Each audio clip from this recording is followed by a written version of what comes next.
Hi, Kenny. Hood Rubino, Devil's Digest. I know with such a stout running back room, you don't have to put too much pressure on Sam Levitt probably in any given game. But was that really the thinking coming into his first start at ASU? Because the offense obviously was balanced almost to perfection. But what was your thinking as far as the game plan and how it materialized on Saturday night? Yeah, I mean, obviously, you'd always love to be balanced. I don't know if it was about Sam. I think Sam is he's a high learner. So yeah, even though he's a freshman in there, I don't think we tailored the plan to say, hey, let's protect him. You know, we threw the first time we had an open field. I mean, we had the ball in the plus 38, which you can't really take too many types of shots. But the first time we had an opportunity to throw it deep with him, in the second possession, we chucked it deep and he threw a great ball. So we're not playing scared with him. Moral of the story, like we're going to be aggressive with him. The flow of the game really didn't dictate that we had to throw the ball downfield a lot, but the plan was to throw the ball downfield a lot. Just the flow of the game is going to control what you actually call, and I think Coach Royal called a great game. Just playing with the flow. I didn't think we were going to be able to run the ball at that high of a percentage. And just as somewhat a follow-up question, just the helmet communication, both offense and defense. Now that you guys went live, how do you think that process? Yeah, I thought it was really good. I thought both sides of the ball did a really good job communicating. You know, I harped that don't talk too much. There's a balance. The kids still have to play football. They can't be hearing you talk when the ball snaps. So give them vital pieces of information. If there's something important, say it in a concise manner. And I think one thing that helps us there is the people who get talked by their specific position coach. It's not a coordinator talking who coaches DBs talking to a linebacker, a linebacker who's a DC talking to a DB. The verbiage is extremely streamlined. And that was something I wanted to make sure we did, is make sure the person whose headset's on is talking to their actual position coach on both sides of the ball. That way there's no lapse in communication. I thought it was smooth. Chris Cartman, Sun Nova Source. Kenny, rewatching the game, what did you take from it that built upon your initial impressions, or maybe were different? Yeah, I thought you could see the guys play hard. The guys play with a passion. I mean, we can see that. A lot of little things. I know it's so coach talk, like, oh, you lose, what are you going to do? You're going to motivate your guys, tell them how much better they can be and all that. We played a really, really good game. Like, we played one of the better first games I've been a part of personally, right? But even through all that, we misaligned. You know, we have a punt PBR that we're trying to do something specifically, and our guy aligns a half yard too wide, which allows their guy to release faster, and it ruins our entire punt return. I mean, our shield's turning too much in the punt return game, and you know, if I'm Mississippi State, I'm gonna try to block it. Like they watch the same film I watch. Like I would try to block it too, right? Because the little things are wrong. On offense, sometimes our splits are wrong. We missed a few MDM blocks. Like there's so many things to get better at. That the challenge of the guys was like in the meeting, it was okay. I'll give you guys your flowers, and then like I'll tell you the mistakes that I made. And then let's go fix the mistakes that we made as a team, and let's move on. And I mean, we beat a team we should win. Like we have some talent on our team, and we beat a team that we should have beaten. And don't get caught up in it. Like let's move on. Hey, Kenny back here. How much does a win like that, though, from the 30,000 view, help confirm what you guys have been preaching and talking about for the last year and a half in this program? Yeah, I mean, our guys have given such great effort. I know I keep harping on that, but such great effort in practice. Like they're really trying to do what we ask, which is hard for a team, a lot of new guys to really like buy in. But the buy-in from the leadership council has really transferred over to our football team. And to see the success, you know, it's easier to buy in more when you see success. It's really hard to buy in when you don't have that success.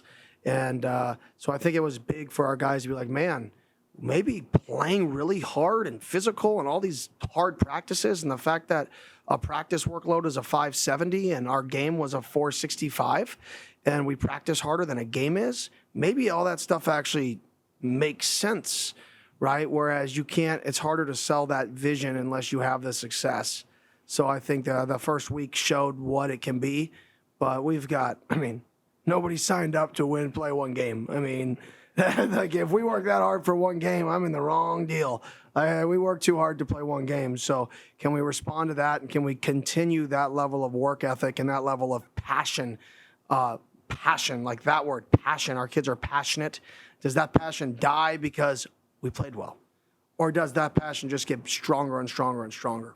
So quick follow-up to that. Now, how do you refocus now for Mississippi State this week with the guys? Yeah, we've never beaten an SEC school.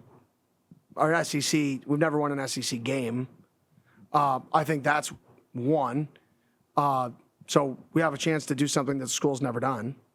And I think anytime you can do that. Two, regardless of, I mean, the same people who are talking about how we played really well are the same people that picked us dead last. Three, you're never as good as you think you are, and you're never as bad as you think you are, right? So get off your high horse. And success in our program is being the very best at whatever you're currently doing all the time. Like, let's go be successful again this week. And that's the message. That's the vision. And this is a really good football team we're about to play. Coach Levy's one of the best offensive minds in college football. He brought over a special teams coordinator from New Mexico State. That guy was a part of the best season New Mexico State's had in a long time. They brought over a defensive coordinator who was trained by Nick Saban. And even though he's never called defense, he's from that pedigree. So when you're talking Levy, who's from the Lane Kiffin offensive tree, a defense coordinator who's from the defensive tree of Nick Saban, and you're talking a guy who was just at New Mexico State as their other coordinator, you're talking a really well-coached football team in year one that just won by 60 points. And I don't care who they play. You beat the Kenny Dillinghams of Scottsdale, Arizona by 60 points, right? That's impressive. And we got a tough team against us. Noah Furtado, son of a source. Cameron Scottaboo spoke Saturday about how the effort seemed to be sort of a culmination of how much the team has improved, especially since last season. It seems there's a confidence there. Do you sense that, especially among the guys who are back that experienced last season, that there's really some forward momentum? Yeah, I think there's the standard is the minimum standard for what it looks like is higher. And I think our best players, I mean, whether people like it or not, you see Cam on the first kickoff, sprinting down the field full speed, pancakes somebody, runs them over, right? Right next to him, okay? We're running down the field, somebody else pancakes somebody, runs them over. Their guy pushes our guy back on the first play, and we walk away. And it's right then and there that hey, we have them. You have them, right? 2 plays later, McLean's in the same spot Scott was, runs down the field, they get a personal foul. It's not an accident that happens. It's not an accident. It's when you play the game violently, when you play the game with aggression, when you play the game hard consistently, some people can only respond outside of the framework of the game. And that's when you have somebody. And I think from the first kickoff, when Scott made that impression that we're going to play our best players and they're going to set a mindset that this is the next 60 minutes, I think it just puts a little bit of whoa. And we want to continue to do that. Hey, Coach Jordan Ham, Sports 360 AZ. Can you go into the decision to give Keona Pete a carry on Saturday? Yeah. He's done a great job for our program. Him and his family are really important to ASU and ASU athletics. His brother's a high school coach out here. Awesome guy. Their family's born and raised here. He's one of the family members who chose to stay in the state here, which is pretty cool. So we got an opportunity to hand him the ball, have a little excitement for the family, being a local kid here. And it was great. I think he got 0 yards. So that's a positive for us, right? 0 for 0 is not bad for a center. And then, sorry, real quick. I can't comment on recruiting. No, 100%. On the sideline, did you see any tangible differences having tablets of, players being able to recognize certain trends or anything like that more in real time? Oh, 100%. Like, I think I said it after the game. It's 3D chess now instead of chess. If you're reacting to what you're seeing on the tape, right, you're a step behind because they see it too. And now more than ever, you've got to know what their counterpunch is before they counter. Otherwise, you're a step behind. And if you call your entire game off the tablet, you're a series behind on both sides of the ball. So you got to know what they see and how they attack what they see. And it's 3D chess more than it was in the past when you don't know if they saw that you brought a 3-end loop game away from the back and that's the guy who made the play and they're confused and their offensive guard says one thing and their center says another. You can run it again. Well, when they see it and they can coach it and they have an answer, right, that's when you better be ready to counterpunch before they give an answer. Obviously, Kenny, the players came into the game plenty self-motivated. You talk about the buy-in to the culture, but I have to believe also the second highest student attendance since 2010 probably helped the players maybe kicking into an extra gear, especially in the second half. Game's already out of hand, and those players are playing just as hard as the opening quarter. 100%. I mean, I think it's really cool. I think Arizona State has over 40,000 new students this year. I believe 17,000 of those people are true freshmen, right? And I think it was a record 9,000, something like that, a record for in-state student enrollment at Arizona State. So I think all of those things and the excitement with Graham and the athletic department, what they're doing to hype up is a huge advantage for our guys. And our guys run down the kickoff, and we defer, and we get to run down to that student section, and they have to start on their own 25-yard line, and that student section is roaring, right? It's an unbelievable feeling, and that's the challenge for our guys, for the students, is you're a part of this, and we want to break the record. I want to have more students that's ever been in a game. I want you guys to be a part of the first time Arizona State's ever won an SEC game. Come be a part of history, right? Let's pack it out from the fans to the students to everything, and let's make this the best environment in college football this week. Hey, Coach. Ryan Myers, Devil's Digest. How did it feel to see Jake Smith and Zay Van Alford on the field for the first time in over 1,000 days? And what did you think of their performances on Saturday? Yeah, I thought they both played well. I mean, I think the leadership of Zay shows up. He gave our motivational speech pregame. He's way better than I am. So we'll probably stick with that as long as he's got, more speeches in him. But the way the way he carries himself is something that I've been around a few times, but it's very rare, the leadership style that he has and the command he has. And then Jake, I told Coach Roy I want him to touch the ball in the first 4 plays. I want him to get his feet wet. And he caught a screen. If he catches that same screen today, I think he scores. He got a little excited.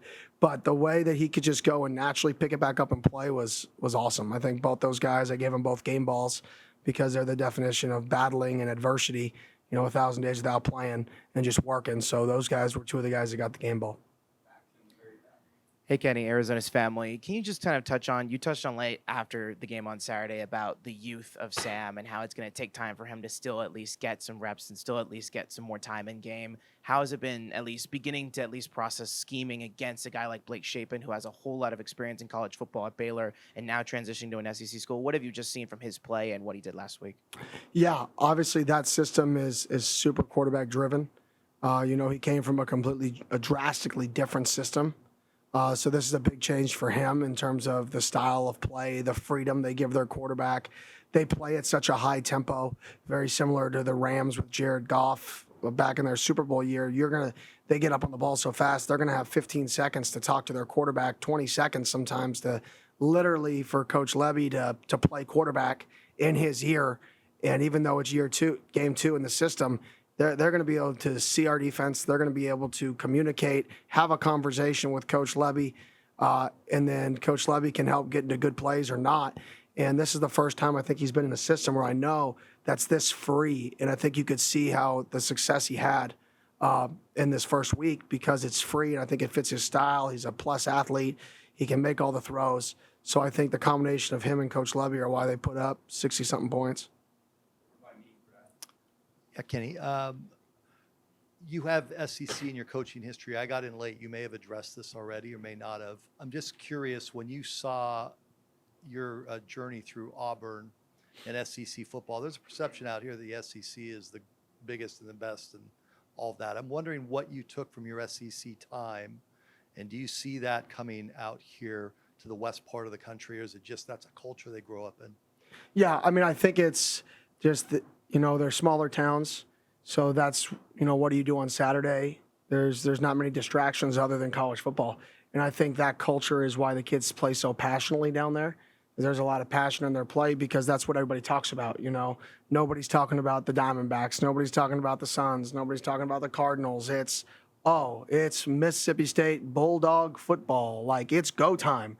You are the celebrity. You are everything. You go to a restaurant, they know your name. So I think that's the difference. It's just there's more pressure because of that in the South on kids, and not in a bad way. And then there's a lot of people who are very passionate about their football because it's what you do in the South that time of year. I think that's what we're trying to build here. I think Tempe, Arizona had that. I think there was a time where this was what you did. you came to ASU football games on Saturday. That's what you did. Like that Saturday is ASU football. And I think with the student section, we're going to break the record this week. Like, we're going to do it. If I have to, like, enroll 12 other people to break it, they're going to break it.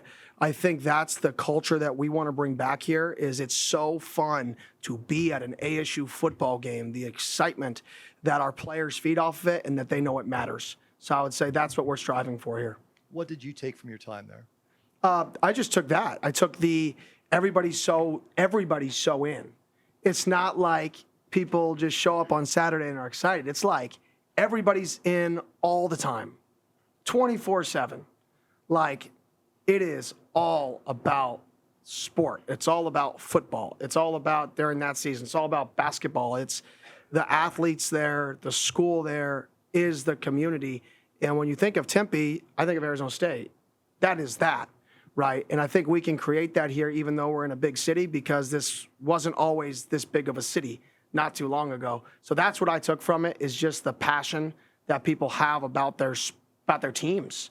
Like it matters. It ruins their Saturday. Absolutely ruins their Saturday. And I think that's the pressure that I want to eventually have here is I want to build a team that people expect to win. Right, and they expect that, and that's going to take some time. But that's the expectation I want to have here is a standard where people aren't okay if you don't win football games. Hi, Coach. Daniel Rios, State Press. So you guys have added a lot of new faces on the defense. All 3 levels of it. Now, after seeing the game and watching the film, the past couple of days, anything that's really surprised you, and how they've kind of gelled together this offseason? No, I mean it was kind of what I anticipated. From that perspective, it communicated well. The people who communicated well. The guys who have good game film from their prior schools played better in games. So not really. We didn't face any adversity, and that's really what I'm hoping we get. I mean, we need somebody to beat us and catch a home run post. We need somebody to run over our linebacker and somebody miss a tackle. We need somebody to blow a coverage. And I want to see how our guys respond to that. Until we have adversity that somebody beats us and a mistake by us and see our guys respond, I truly won't know where we are. I know we're talented. I know we have the ability, but the ability to respond is still a big question mark in my mind. And the ability to trust in big moments is still a question mark in my mind that we haven't had answered yet. So those are the 2 things that I'm still waiting to see. Hopefully they never happen, but let's be real. They're going to happen, right? I just hope it's 1 play, not 12, that it affects. Hey, Kenny, Jake Seymour, Thunderable Source. After you watched the film now, digest it a little bit, in Levitt's first career start, how do you feel like he did, and maybe what were some things that stood out on the film? Yeah, played well, played poised. 1 sack, I'd like to have him not take the end of the first half sack, understanding that, we're trying to win the middle 8 there, and we don't need to take sacks, just throw it away, throw it at the feet of somebody, we'll run the ball, kick a field goal, go in half, right? Let's not make this field goal any longer. Other than that, he extended plays well. He knew when to use his legs. He had good pocket awareness. He got smoked and got up a couple times. I mean, on a naked bootleg, they just took him out. And, he got up, smiled. I mean, his brother was a safety in the NFL for a while, so he has a little bit of that in him. I think he kind of likes it. I told him, I don't want you to get hit, but he kind of likes it a little bit. But I think that toughness is part of the reason why he's here today. In the very back. Yes, Coach. What are your thoughts on former Sun Devil Ricky Pearsall? Yeah. Yeah, so, sad. That's the thought. I reached out to him. He hasn't gotten back to me yet. He probably doesn't have my number saved. But I recruited him to Oregon when I was there. Unbelievable kid, unbelievable family. Obviously from here. Local kid. Awesome to see local kids succeed and the success that he's had in his career here and at Florida. And now he's in the National Football League. And for that to happen is sad. But, it's just a lesson to everybody that don't take things for granted. And, he'll be back. He's a tough kid. He didn't get to where he was being under-recruited and turning being under-recruited into being a first-round draft pick by quitting. So I don't know him that well, but I know kids that are wired that way usually respond at a high level. And that's what I expect from him, even though I really don't know him. With Mississippi State's defensive coordinator being a first-time play caller, what are your thoughts there, and what did you see from the team? Yeah, so obviously all year we prepared for odd weak side overhang / 4-down in the offseason because that's the Nick Saban simulated pressures is really popular in that tree, right? So we were prepared for that. We heard some D linemen went out, so we're like, okay, that fits the odd weak overhang world. They got a lot of linebackers, so this makes sense. And then they come out in their odd 5 techniques, 3 high safety, which is the only thing that coaching tree hasn't been in, which is like, okay, well, we've checked every box but the one thing that they don't or haven't done in over 10 years, and now they show up and do it. To me, I'm not going to get carried away in the one game of film. I know the identity of the coordinators, where they come from, and if you can be an odd 5 technique team and move a linebacker down to defensive end, right, when you're in 4-down, then you can easily be an odd 4-eye team and make that same linebacker a weak side overhang.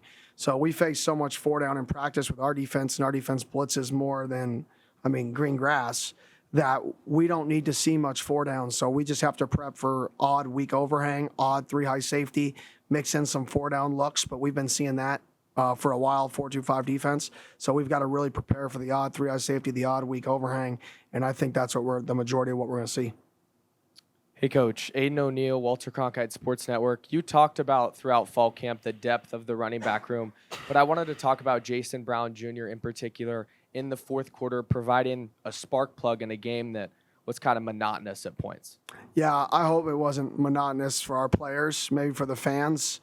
I still lose my mind, right, because it doesn't turn off. Like the end of the game when, they drive down the field and score at the end. Well, yeah, none of our starters defense were in the huddle to start the drive. They were all there talking to each other, and then they get mad that they gave up a score. Yeah, well, y'all weren't in the huddle with them. Like they were with you the entire game, so they lost their energy. That's on you guys just as much as on them, right? But with Jason Brown's conversation, he ran hard, and I said it in one of the scrimmages. After a scrimmage, his balance is what impresses me. When you're a running back that plays with that pad level or that height and that weight, you have to play behind your pads, and you've got to have great balance in order to be good. And I think you saw both those things out of him, and it was a spark plug for our guys. It did get them excited if it did get monotonous. But if that's monotonous, I love monotony. Damon Allred, Arizona Sports. I know some coaches like to scheme more to the matchup than others. How do you balance what you want to do versus what Mississippi State is presenting? Yeah, you always got to find the best plan for both. You can't say, oh, this is the best thing versus them. We're going to start running 13 personnel, and if they want to play odd, we're going to be in 13, 14 and run the power. Like, that's not what we do. You can't change that. But you have to find ways to fit your scheme that best attacks what they do. And every good offensive scheme has ways to attack things naturally. You've got to be able to attack them and in ways that they know how we're going to attack them. Everybody knows nickel teams get put formation or the boundary. Like, that's not a rocket science thing, right? That's just what everybody does, right? So if you're going to do certain things offensively and attack certain ways, they're going to know it. It's how do you do what you do, and then mix in new ways to attack a team that they haven't seen that's a little bit different, because they know how you're going to attack them. Most good defense coordinators will study you enough to know that. It's, do you out-execute your plays, identity plays, that you're running versus their scheme and what you feel like is an advantage that they know you're going to do, but what other plays do you add that are a little bit outside your scheme that keep them off balance? And if you can keep them off balance or keep an opponent off balance with the new things, it distracts them from what you want to do. And I think that's the key to running a good offense, is having enough balance from new stuff and old stuff that they know what you want to do, but they know they still have to stop this, because you can just run it 4 plays in a row if they don't. And I think that's kind of the cat and mouse game, and I think Coach Arroyo did a really good job of that this last week. And then, Coach, overall, obviously defensive line got pressure, but just your thoughts of, the secondary, obviously finally game situation, but defense line able to get pressure, but just your thoughts of how the secondary played overall. Yeah, we tackled well. I think that's what I was most impressed with, was we tackled well. We've had a physical camp. I've I've been in there and I challenged the corners a few times and the DBs a few times of like, if I played us, I'd cut the splits, I'd MDM the safety, and I'd run on a corner every play. Like I challenged our guys because there was a point in camp I would. You have a 170-pound corner and you have a 180-pound corner. Like I'd cut splits, I'd MDM, and I'd run on corners. Good luck. And I think those guys showed up and they played physical. And I think that response throughout camp that they took the challenge and it showed up on game day is pretty cool because we did play physical at corner. There's 3 or 4 plays in the game that's like, whoa, that's a corner. And I think that being our identity, and like I said, going into the Wyoming game, their identity is play smart and play tough. And I said, that's the identity we need to have. And that's the identity that I keep talking about. And I think we showed those 2 things from an identity standpoint. And hopefully that's our identity now. And hopefully we can continue to build on that identity week in, week out. Doug Franz Unplugged. Following up on your answer to scheme versus opponent weakness, you hear fans in media all the time say, he got out-coached. How often does that really happen? I mean, it happens. It happens. I mean, I don't know. I don't want to say how many times, but there are definitely people who put their players in really, really advantageous, that's a big word, positions. My wife will be proud. So will President Crow as a grad. But there are definitely coaches who do a really good job of creating numbers, leverage, and grass. And then there are some people that say, we're going to out-execute. And we run these things, and it's about execution. I'm definitely more in the piece of I want to give my guys as big of an advantage as I can. So I definitely think it does happen. Does it happen as much as people say? Probably not. Players win games, and like I tell our guys, effort wins games. Like if you're smart and you just play really, really, really, really, really hard, and then you don't turn it over, you're going to win pretty much every game you're supposed to. I mean, it does. If you play that hard every single play, you're hard to beat. It doesn't matter what you call. Utah is one of the simplest defenses in college football, and they're the best almost every year. Why? Because they play so hard, and then they know how to complement certain things. They know their weakness, and they know how to fix it. But they just play really hard over and over again, and they play smart. And I think if we can continue to build that identity of, yeah, we're going to play aggressive, we're going to scheme you and have great schemes, but I don't want our identity to be we trick you. I want our identity to be we hit you, right? And that's 2 different thought processes. Hey, Coach. Adam Keenan, Inferno Intel. Bobby Hurley and his team, Willie Bloomquist, both at the game, you've talked about activating the Valley and really getting this city to rally around ASU athletics. What did it mean to see both of them there? Yeah, really cool. I don't know if Coach Hurley was there to watch us. He may have been, and I hope he enjoyed the game. But like I said, I can't comment on recruiting, but I don't know why he was there. But I don't know if he was there to watch us. And then Coach Bloomquist, I mean, he, as an alum, I mean, he taught me a text for the game. He's fired up. We're both trying to do the same thing. We're both trying to bring our programs back as alumni to be as successful as possible and make the state proud, make the school and the alumni proud. Anything else? Oh? Oh, maybe not. Perfect. Thank you.